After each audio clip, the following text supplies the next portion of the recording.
Hello, and welcome to Novel Feelings, where two psychologists take a deep dive into your favorite novels. I'm Priscilla. And I'm Elise. Today we're bringing you a book club review of Get a Life, Chloe Brown by Talia Hibbert.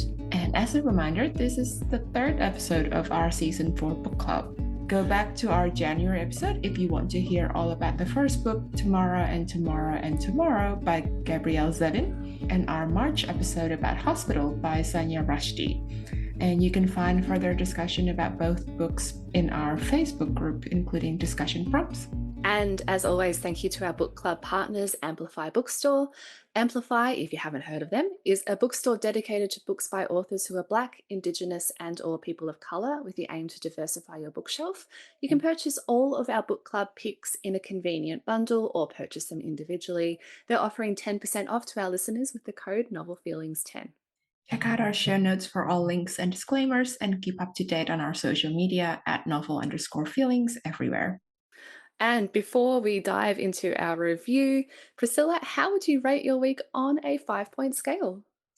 Well, I would say it's a 3 out of 5 work days, because that's exactly what happened this week. A very short work week, which is both good and bad, because it's nice to have 2 long weekends in a row, but also it feels like you try and cram all your usual work into 3 days. So we are recording this just after the Easter/Anzac Day break, so a lot of people have had a lot of time off, which has been good. But except for me, tricky when you still have a full-time workload that you're trying to do in a short week. Absolutely, but that's all right. I'm not going to complain about the long weekends. Just really hate having time off. It's terrible. I know. What about you, Elise? How would you rate your week on a 5-point scale? Well, I give it like a solid 4.5 out of 5, purely because I've been off work. So nice. I did that thing where I took the days off in between Easter and Anzac Day to give myself a 9-day break. And this is also a few weeks after coming back from our honeymoon overseas. So it's, I've had a lot of time off in the last month or so, which has been really nice. It's been very nice to actually just reset and have my nervous system calm down a little bit. Yeah. Hopefully going back to work will not be stressful, and it will be a nice, easy entry back. Hopefully. Anyway, we should talk a bit about this book. So I'll start with a little bit about the author. So Talia Hibbert is a New York Times, USA Today and internationally best-selling author whose books are available in 15 languages. Best known for her Brown Sisters series, Talia writes spicy, inclusive romance novels starring complicated characters who make readers feel seen. And just a little bit about the book we're talking about today. Chloe Brown is a chronically ill computer geek with a goal, a plan, and a list. After almost, but not quite, dying, she's come up with 6 directives to help her get a life, including do something bad. But it's not easy being bad. What Chloe needs is a teacher, and she knows just the man for the job. Redford Red Morgan is a handyman with tattoos, a motorcycle, and he's also an artist who paints at night and hides his work in the light of day. But when Chloe enlists Red in her mission to rebel, she learns things about him that no spy session could teach her. All right, so why did we choose this book?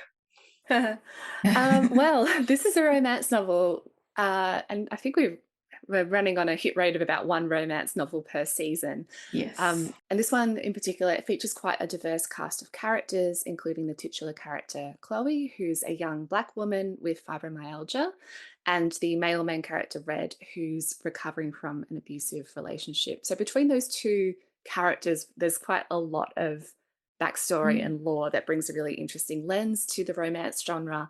And, Talia Hibbert has obviously spoken about writing inclusive and diverse books quite intentionally. And she's also spoken about her own experience of fibromyalgia, which influences the depiction of Chloe in this book too. And we've both read this book before, so I thought it'd be a fun one to discuss. Though I know you've read the other books in the series too. Yes, so I am 2 out of 3 in terms of the series. Yeah. So I've read this one. I have also read Act Your Age, Eve Brand, which is the 3rd installment in the series. And I adored that one too. That book features an autistic male main character, and I'm going to be quite vague to steer clear from spoilers, but it features good conversations around autism and how they present, merch appearance. Oh yes, I'm Yeah. using our special novel feelings mugs, which are so exclusive that we're the only ones that have some. Yeah. We did not do a big batch of print orders, but it No. was nice to have our own Mm. merchandise. Apologies that for those who are listening in an audio only format, but if you want to see them, head to our Instagram to check out our novel feelings mugs. I was just a little excited, and they're pretty cute. So I'm Thank happy you. to have a new mug. Yes, Eve Brown, excellent representations of different presentations of autism, I would say. I also started reading Take a Hint, Danny Brown during my honeymoon. I started it by the pool and quickly realized it was way too horny to read in public. At least like for me, like sitting there with like all these families with young children around me. Maybe not. Not on the The plane perils, either. Like, the perils of reading romance novels in public, just in general. yeah, which is a shame because I was like, this is a perfect holiday book. I just feel so self-conscious reading it in public. All right, well, maybe I'll have to pick that one up again, but behind closed doors. Yes, absolutely. Happy to loan you all the books because I have Oh, all three now. Yeah. good to know. Thank you. All right. So, in terms of topics that we're discussing today, so we've already mentioned a couple of these, but we'll be covering the impacts of living with chronic illness and pain, including impacts on mental health and the experience of ableism from others, the impacts of and healing from relationship abuse, including how this affects new relationships. And we'll also touch on class differences, healing, and the role of therapy. And I guess a Mhm. minor warning that, as flagged earlier, this is a romance novel. The book itself is sexually explicit, though I don't imagine we're going to go into a bunch of No. details. But maybe listen with headphones if you're around small children. And I have to say, I forgot how horny it was before I started rereading it, which is like the Sunday of this week. We're recording on a Saturday. And I had told my mother-in-law who follows us quite closely. Thank you, Anne, for your support. But I told her that this was our next read, and she downloaded it as an audiobook. So this is my public apology to Anne. If you're surprised by the amount of sex scenes in this one, I'm so sorry. And if you're listening, thank you once again for your support of the show. Feel free to fast forward if you don't want to I, listen to that. I mean, I hope you enjoy it, but I also, yeah, it's like recommending this book to my own mom. Like, I would never. So, exactly. Anyway, anyway, apologies, and yeah, we'll keep it PG today. yes, absolutely. All right, let's start our non-spoiler discussions and reviews. All right, so the first theme that we are going to touch on is the experience of chronic pain and fibromyalgia.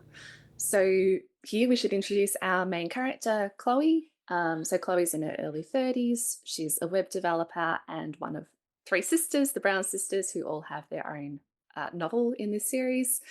And Get a Life, Chloe Brown starts after a near death experience, which prompts Chloe to move out of home and try to quote unquote get a life. Mm. So, what is fibromyalgia for those who might not be aware? Yeah, well, to be honest, I don't think I ever looked into it until after I read this book. Like I Mm, was aware that it existed, but I didn't know what it was in details. So fibromyalgia is a so an ongoing condition involving pain in many parts of your body, which can come and go. Other symptoms include tiredness, numbness, muscle stiffness, trouble sleeping, and problems with concentration. And I don't think the cause of fibromyalgia mm. is really understood, is it? No, no. So I know that flare ups, so, an increase in symptoms and their impacts can be caused by things like stress, illness, poor sleep, overexertion. But I don't think it's really well understood what causes people to experience fibromyalgia in the first place. So Mm, Chloe developed this after, I believe, an experience of pneumonia, which is one yeah. way that this can develop. But we don't really know why someone might develop it. Mm. And it can also be really difficult to diagnose. So there may not be physical markers like there are for physical injuries. Um, and unfortunately, there's no cure for fibromyalgia, but there are treatments and strategies to manage or prevent flare ups and those really sort of difficult ongoing impacts that can happen. So, in terms of Chloe's experience, so she fits a lot of these kind of classic symptoms of fibromyalgia, including ongoing fatigue, pain, migraine, fevers, and flare ups, of course. So, we witness Chloe experience a few flare ups during the book. She does what she can to prevent them, but these have to be managed through a lot of rest and also medication, which can cause side effects in itself. And flare ups can cause what she calls a lack of spoons. So, if you haven't heard of spoon theory, I'm probably going to do a really bad job of explaining this now. But my understanding is it's the idea that everybody only has a certain number of spoons that they can give throughout a day. So, it's kind of like your capacity to go about your day, to function, to go to work, to catch up with friends, to do different things that people might do during a day. But when someone's experiencing a chronic illness or a flare up, they don't have as many spoons to give. So they have a limited capacity within that day. So someone might have 12 normally, and during a flare up, Mm. might only have three. So just can't do as much as they might normally do. Yeah, absolutely. And Chloe's experience, which I think is shared by a lot of people who experience chronic pain or fibromyalgia specifically, is that it is an invisible affliction. Mm, So it's, as we talked about before, it can be quite hard to diagnose. And in Chloe's experience, it took a couple of years, I think, mm, quite a long time, and a lot of advocacy from her family. And it also helps, I think, that her family is quite wealthy and can afford ongoing healthcare. Um, but she speaks about being dismissed by a healthcare professional. Like at one point, a mm. doctor asked to speak to her father, despite her being an adult, and sort of suggested that it was all in her head, that she should get checked for like a mental illness. That's bad, obviously. And an Yeah. experience that is shared by a lot of Mm, people with invisible illnesses, and in particular, women and people of color who are dismissed a lot of the times. Think of the classic experience, a woman coming in with pain and then being told, oh, no, it's just anxiety or stress. Go do some mm. meditation and you'll be fine. Like it's incredibly infuriating for people that are just trying to understand what on earth is happening for them. Yeah, absolutely. And in Chloe's case, that dismissal also comes from friends and perhaps worse of all, her fiance. Mm, Like her fiance just didn't believe that she was in pain and just said that she was like malingering, mm. or not, maybe didn't use that word exactly, but that was the vibe that Chloe got. And that led to that relationship and a lot of friendships just kind of fading out as well. Yeah, and you know, part of that is also due to Chloe's lifestyle limitations that came about as a result of this. So, you know, a big trigger of flare ups is overexertion. So, Chloe would begin avoiding things that made her fibromyalgia worse. So, quitting netball, quitting her postgraduate degree, stopping going out with friends. Um, and as a result, those friendships kind of faded away.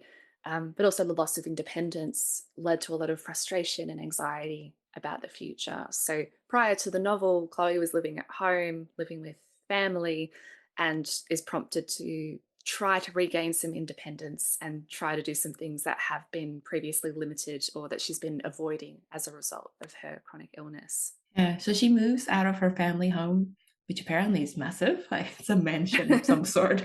Yeah, I don't think they were all squatting in a tiny apartment or No. anything. It would have been quite a comfortable setup, I Yes. think. Yeah, so she leaves this comfortable mansion and moves into a standard apartment, I would say. Um, and in this apartment, there's a superintendent. So this is Redford Morgan, Mm. or better known as Red, which is Hmm. fitting because apparently he's a red-haired man. Yeah. Yeah, something a So little bit cruel about naming a redheaded child Redford, Redford, but yeah. yeah, can lean into it, I guess. So Red is currently a superintendent, formerly an artist, Mm. by appearance, a bad boy. So, rides a motorbike, wears leather, has tattoos, but he's actually very sweet and caring. Mm, Like, I yeah. think our introduction is that he was trying to unclog an elderly lady's toilet because her grandson was flashing the veggie lasagna. Like a vegetable casserole or something, and then she was insisting that he stay for dinner and he couldn't say no. Like, it's a very sweet Yeah. introduction to Red. Chloe and Red start off as almost like light enemies. So Yeah. she can be quite standoffish, and he Mm. perceives her to be a bit of a snob and thinks that, he thinks that she thinks that he's beneath her and Yeah. doesn't give him the time of day. Chloe's a bit dismissive of him, so they sort of are in each other's orbit as someone in the apartment Mm. block versus superintendent, but don't necessarily get along at the start of the novel, until there is an incident with a cat in a tree. So Chloe finds herself rescuing a cat in a tree, and then Red needs to, I guess, rescue her from the tree as well as she struggles to get down herself. And this is sort of the starting point for them to form a deeper friendship and eventually a relationship in the novel. Yeah, that should be noted. Like we mentioned, spy session in the summary. Oh, This is yes. because, yeah, this is because like Chloe's window and Red's window face each other. And Chloe has accidentally, well, it started off accidentally. She accidentally caught sight of him painting with his shirt off in the middle of the night and then started watching. Like the reason that she gave is that because he looks like he's coming alive when he's painting and he's quite attractive as well. So she's like sort of spying on him, like watching him paint at night. And he caught him. He caught her at one point. But they kind of There's only so tiptoed long you around. can get away with that. I mean, Yeah, it's like your light is on, their light is on, like windows, you know. it's not the sneakiest thing in the world. No. No. But after the cat incident, Chloe enlists him to help her with the Get a Life list. Mm. Yeah, and Red agrees. Well, in exchange for her building him a website. To Mm. help him sort of get back into the art world and promote his art and sell his art again. Yeah. Um, but we should probably talk about Red's backstory as one of the next, I suppose, key theme in this book, is his experience of relationship abuse. So, a notable part of his backstory is relationship with his ex girlfriend, a woman named Pippa. So, we learn through flashbacks throughout the novel and various references that Pippa was quite a wealthy and well connected woman who Red was involved with, who essentially gave him an introduction to the art world as like a bit of an in, like an open Mm. door. And I suppose he was a bit reliant on her in that sense for Yeah. forming those connections and starting to have a little bit of success as an artist. Mm. But we learned that Pippa was quite verbally abusive towards him, was really like chipping away at his self-esteem and his self-worth. Yeah. Sometimes physically abusive as well. We don't get a lot of detail about that though. But at one point, he references her stabbing him with a fork, as one of the Yeah. more extreme incidents. Horrible, obviously. And also was trying to isolate him, so preventing him from seeing his family too. Yeah. And they kind of got stuck in this dynamic where people was also minimizing their fights, kind of turning things back on him, Mm. apologizing in a very inauthentic way, and kind of making Red think it's his fault or apologize for her actions or like cause Yeah. her to react in a certain way. Um, a very kind of Yeah. classic abuse cycle that can happen. And it's that interesting dynamic because it's the woman who's the perpetrator. And in terms of the physical abuse, even Red was saying, it didn't actually, because she was so small compared to him, when she hit Mm. him, it didn't actually like, cause physical damage, I suppose, initially. But that's still not all right. Like, No, no, of yeah. course not. And yeah, I haven't really read a lot of depictions of hetero abuse where the perpetrator is a woman, but Mm. I think one of the things that can come from that is we don't have as much of a narrative about what this looks like and what the impacts can be. Um, Yeah. but as I mentioned before, it really chips away at Red's self-esteem. and leads him to sort of develop these core beliefs, these feelings like he's worthless, or, you know, or that he's nothing, leading to him to feel like an imposter in the art world, very sensitive to perceived rejection or manipulation, which we'll touch on more Yeah. later. But one of the bigger impacts, like lifestyle impacts of this, is after their breakup, he withdraws from the art world and basically Mm. disappears. And this Yeah. was something that he was really passionate about, and he like he panics and he escapes. He Yeah. wipes his online presence and doesn't. After a bit of time has passed, he doesn't really know how to get back into that world, and that's why he's working this handyman superintendent job. Yeah, absolutely. And something that he's very conscious of. And I don't know if he would have been conscious of this anyway in the first Mm. place, but he's very conscious of class differences, Mm. especially in the context of his relationship with Chloe, as Chloe is from a much wealthier background than Red. Red, I think, is quite middle class. And Mm. Chloe, as we said, comes from a family with a mansion. Um, Money has not never been a problem, I get the impression, for the Brown family. no. And Red has had to contend with class differences in his relationship with Peepa, but also just the broader art world, which unsurprisingly is quite a snobbish place, I suppose. Yeah. A very pretentious place, at least the scene that they're involved in. Yes, the scene that Red was trying to break into. Mm. Mm. Mm.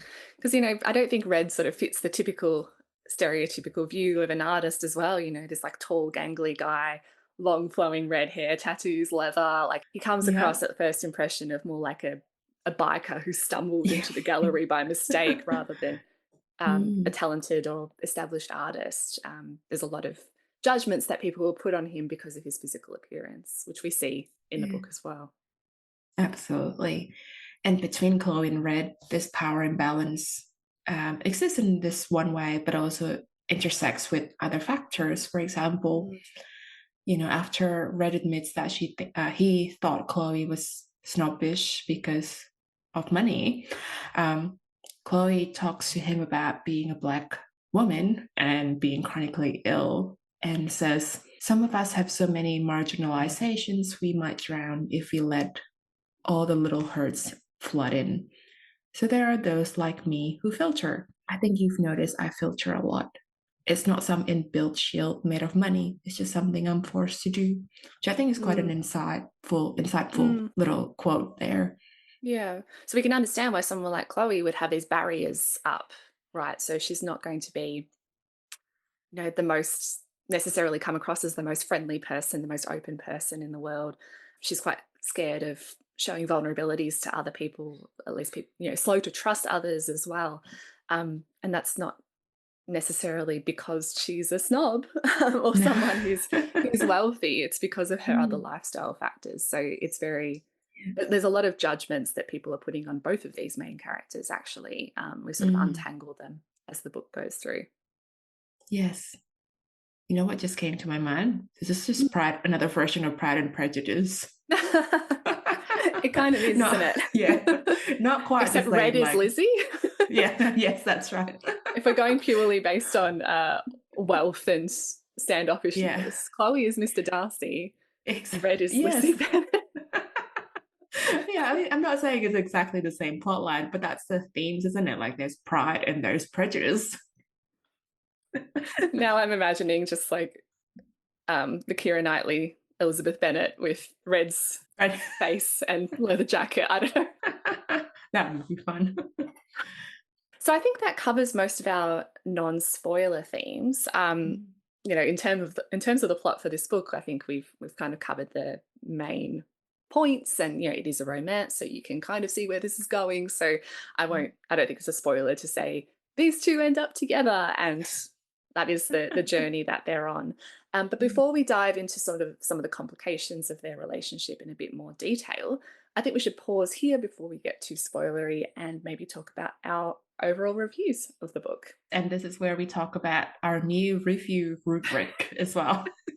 Yeah, Yeah. if you missed our last episode, we had a bit of a discussion about how we are disagreeing on what ratings mean to both of us. And although it's Yeah. perfectly okay to have your own rating system, when you're kind of working on the same book review brands, you probably need to be a little bit more aligned in terms of what a 3-star or a 4-star, etc., means to you. So we have come up with a little bit of a rubric, and we won't go into all the details of what that means. Maybe we can just mention like the different areas that we are considering Yeah. when it comes to our reviews. Yes. So broadly, we're taking four domains into account. So the quality of the storytelling, characters, and of course, representation of mental ill health, neurodiversity, or other psychological themes, and the impact that the book has on us. So considering things with that impact, whether this is a memorable book, whether it gives us something to talk about, whether we'd recommend it to others, but also our emotional reaction to the book. So sometimes Yes. we're just going to, go by vibes, and that's okay. Mm-hmm. But hopefully if This we made me feel things. made me feel things. But if we account for that alongside some of the other things like the quality of the writing and character development and, are there stereotypes in this or not? So hopefully our new rubric will allow us to get on the same page a little bit more when it comes to our ratings. So, Priscilla, what did you give this book? I sort of tossed it up between 4 and 5, but in the end, I went with 5 stars, which is what I gave the book the first time I read it. It's just going by impact. The book gave me so much joy when I first read it. Like, it's just, there's a lot of like witty banter and really good yearning, and that sense of like spark and chemistry, like when you fall in love with someone. Mm-hmm. It's this is going to sound extremely cheesy, but it kind of reminds me of when I first fell in love with my husband, Aww. and it's just like that's like that first stage of like falling in love, and I think Talia Hibbert captures that really well in this book. I love that we get a good sense of the other people in Chloe's and Red's lives, particularly with her sisters and grandmother, even though they don't spend a lot of time on the page. I feel like it adds to the richness of the characters that they have like uh, lives outside of just each other. Mm. And I really enjoyed how the third act conflict is handled as well. I think we'll go into this a bit more later, but I think this book portrays the impact of trauma really well, in addition to like the impact of chronic pain as well. I would say though, like the sexy scenes feel a lot more confronting this time around. And is that why? Is it because I know we're going on mic to talk about our feelings about the book, and like on one hand, I am a grown married woman, and I can admit that I like some spice in my romance, and on the other, like that still feels really embarrassing to say out loud. Maybe there's something internalized there still about what it means to be a romance reader in the 21st century. Like it's becoming more Mhm. normalized, but there's still a bit of a shame about talking about, any kind of female gaze Mm. sexuality, I think. Shall we blame the patriarchy or my Catholic upbringing? It could be both. Maybe those two are intersecting. I don't know. Um, but yes, anyway, I do enjoy this book very much. What about you, Elise? I gave this a 4.5 out of 5. I think when I originally read it, I gave it a 4, but looking at our rubric, I've bumped it up to a 4.5. It's an enjoyable, fun romance with great representation. And I have personal experience of chronic pain. It's nowhere near to the extent that Chloe experiences it. I don't have fibro, but I do have chronic back and shoulder pain, which is from an old injury, really boring. I won't go into it. And it only affects me in quite a mild way. But, I do have flare ups sometimes, and they can be nasty. And I've dealt with the main things I relate to are people not understanding, sort of not necessarily believing me, but just like the amount of investigations you go through and the frustration to find no physical source of the pain. I've had so many different things to try to make it go away. And the unknown, like the uncertainty, the anxiety about it has been really hard. So I did really appreciate that representation. And I think it's just great to see in the romance genre, people that are not usually represented. So in Chloe, Mm. we get the experience of someone who's chronically ill, but also a Black woman too. And, we see the intersections of that explored in a really unique and valuable way. Um, and I thought this book was really well written in general. And similar to you, I Mm. really appreciated the third act conflict. As I've spoken about before, this is normally a pet Yes. peeve of mine in romance. Usually some contrived breakup in the third act, only for people to get together. But in this case, I felt it was earned and it felt real. Mm. And I Mhm. really appreciated that. The only things I didn't really love about this is I just didn't have as much of an emotional connection to give it that 5 star. And I thought there were a few missed opportunities to maybe talk a little bit more about things like Chloe forming new friendships and or maybe rekindling old ones. But we're not. It's not the genre we're in, so it's understandable. That was not a Yeah. focus.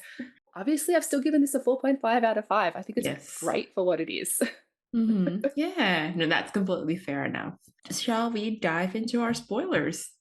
Yes, absolutely. Quite a short, I think, part 2 today. But what we really wanted to talk about is safety and trust in relationships, i.e., the Mm. ways that the characters' earlier relationships affect the development of the central romance in this story. So, we wanted to do a bit of a deep dive into the conflict that happens in the last, it's not even the last third of the book, really. It's more like the last 40 to 50 pages. Mm. Um, so, the third act breakup and the Yeah. resolution. Yes. So let's walk through the scene. Mm. So Chloe and Red have had a big like we're in love. I don't know if love was mentioned, but it's just like they're in this. They are Mm. having I was gonna say they're having good sex, but that is what happened. They are You know. in the new relationship bubble, right? They've gone Yes. camping. They finally, you know, been intimate with each other, to put it Yes. PG. Some of that tension has been resolved. And Hmm. yes, at least admitting to themselves that they've caught Hmm. feelings. So then they're in Chloe's bed together, and Chloe's sisters unexpectedly drop in. They have a key, so it's a literal like they just come into the apartment. And so Chloe is like telling Red to hide because he's not wearing any clothes, and she doesn't want her sisters to really know about this. And he overhears them mention Chloe has added Red on the Get Alive list. Hmm. As a result, Red immediately interprets this as, Chloe wants him as like meaningless sex, just Hmm. as part of like doing something bad thing. Hmm. And he immediately feels used and manipulated, becomes very angry, and he's panicking. And he accuses Chloe of using him and then leaves before giving Chloe a chance to explain. Hmm. So after this Mm. happens and he's kind of stormed out, when I suppose the anger subsides and that immediate panic reduces and he's feeling a bit more calm, he sort of reflects back on that moment and what just happened and realizes, Chloe isn't Pippa. Mm. Pippa did that. Pippa was the one who was manipulating him, and Chloe's not the same person. She's, so far Mm. has treated him much better than Pippa has. Yes. Yet at the time, he doesn't give her a chance to explain when I think she says something like, "I put you on the list because you were important. Just Yeah. let me get it. Let me Mm. actually explain this Mm. to you." So Yeah. he bolts and says some hurtful things. Talks about Mm. being unable to trust her, but it's only after that moment has passed that he has that revelation of, oh, that was actually an overreaction. This is not right. Like this, I need to make this better. But by that point, it's the damage has been done, at least for Mm. now. And Yeah. Chloe is hurt in response. But we should probably talk Mm. about this because this was actually explicitly described in the books being triggered. And that's a word that Yeah. gets thrown around a lot, but not often accurately. Yes, but this is actually one of the few portrayals where it is really accurate because Mm, it's like being triggered is that moment where your trauma is coloring what's happening in the present and all of the feelings and the beliefs and the physical sensations from that mm, past traumatic event come back up and you're reacting to that rather than what's actually happening. And that's mm, exactly what's happened to Red. Like he mentions in the book that he felt like he was out of his body and like watching himself during that moment where he was getting angry and panicking. And then as soon as he stepped outside, it was like he came back and then he grounded back into his body. And then he could think about how Chloe wasn't Pippa and what's happened. And oh my God, I did something wrong. And interestingly, though, I think Chloe was also to a degree getting triggered as well, because she said to him, like, if you leave, that's it. And then she sort of relived. There was a line where she said, why am I so easy to leave? Mm. And that's rooted in how, her fiance and her friends all kind of abandoned her after she Mm. became sick. And I think Chloe also has these core beliefs or these schemas about being easy to leave. Um, Mm, or, perhaps even deeper in that, that might mean that she believes that she's unlovable or not worthy of being in a relationship, um, mm, or that it's not worth pursuing a relationship because this happens and that's extremely hurtful. And she doesn't want to go through that again. She's lived this once already, and it's no wonder mm, why she might end up feeling that way. And, Red, in that moment, like that would have been scary for her to witness as well. Someone like yeah. Red, who has been, very kind, very calm, very considerate towards her. They're starting to develop this sense of trust. And then all it took was, overhearing a few throwaway lines Mm, from a sister misrepresenting yeah. something in Chloe's life for him to have this huge, huge reaction to it. So I can understand on both parts why they had that emotional reaction. And then unpacking the impact of that, I thought was really Mm. interesting too. I think what's interesting here as well, like they're both actually quite considerate and compassionate towards each other. Like Mm, while Red was in that moment of being triggered, Chloe knew what was happening. Like mm, she, it wasn't a miscommunication. Like it was really about their, individual core beliefs, core negative beliefs clashing. mm, She was actually, she understood what was going on for him, but could not get him to calm down or, enough to listen to her. And then he also like has had moments in the book where he understood her fears as well. But this fight was like a clash of those individual struggles. mm. I should probably mention as well, like at this point in the book, Red is seeing a therapist as well, Yes. but he's quite early in his healing journey. So it's taken a bit of time for him to get to the point where he feels able to talk to someone about what happened with Pippa and to sort of start um, Mm. accessing support and untangling all of that.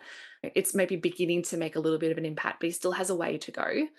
I do appreciate that it's not like a once off. He sees a therapist Yes. one time and they talk once and then it's all cured. It's very Yeah. much acknowledged, like this is going to take some time and that's Mm. okay. But Yeah. yeah, there might be points where they hurt each other.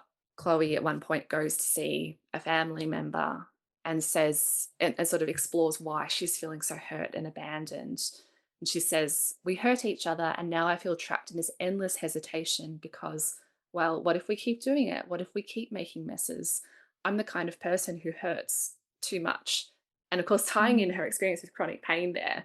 Yeah. But they kind of end up resolving this by, I guess, eventually realizing that it's worth fighting through and it's worth healing from. Mm. So, they eventually accept each other's apologies and aim to keep working through these issues and these conflicts, Yeah. which I really loved. Like that's something that I Yes. thought was so good because it's not Mm. something you can necessarily promise that you're never going to hurt each other again, right? Especially when Yeah. you've got two hurt people who are coming together. But Yes. if they are willing to work through it and work on themselves as well as work on their relationship, I think that's really promising. Absolutely. And I love that scene with Chloe and her grandmother, Gigi, where she Mm, went to Gigi after all this happened with Red and said, how do you know that it's safe? How do you know it's mm, worth the risk? And Gigi was like, you're asking two different questions. Love is never safe, but the risk can be worth it. I'm like, mm. oh, that is such a good answer. Thank you, Gigi. You're so, Yes. so wise. um, I think for me, like this is definitely one of the stronger third act conflicts in a romance novel. And mm, yeah, for those reasons outlined above, I really appreciate that it's not a neat ending, but it did feel very real and very realistic, but also just a bit kind of unique. Like, Yeah. this is not something that I don't think I've ever seen that particular type of conflict in a romance. And again, I'm not the biggest romance reader in the world. I'm sure there are similar novels out there, but yeah, it does Mm. make me want to read more of Talia Hibbert's work. Yes, as I said before, you are welcome to borrow Danny and Eve's books. I will. Let me get through my current TBR first. So, shall we talk about some of our favourite moments? Yes. I really love like the falling in love scenes, like those paragraphs where Red and Chloe are realizing within themselves that they have like actual feelings toward each other, not just like physical attractions. Yeah, I know there's quite a few of them, but it's quite lovely the way it's described. Like my favorite scene is that conflict where Red became triggered and how Chloe responded and so on. Because as you mentioned, it's it's not that common that the word triggered is used accurately in popular culture. And I really appreciated this depiction. What about you, Elise? I would say the email banter scenes. So there's some great back and forth emails where Chloe is setting up Red's website, and it just kind of, the conversation goes off the rails and it's great. I also really enjoyed the B plot involving Smudge the rescue cat as a grey cat owner. I just thought that was very cute. So now we've finished our review. Here's what to expect on our website. We will have some detailed show notes on novelfeelings.com. We'll include a few links to mental health reading and resources relating to some of the themes we've covered today, like chronic pain and relationship abuse. And we'll also include our book club discussion questions, which we'll also post to our Facebook group if you want to join in the conversation. Speaking of our next book, in July, we will be reading I Want to Die, But I Want to Eat Tteokbokki.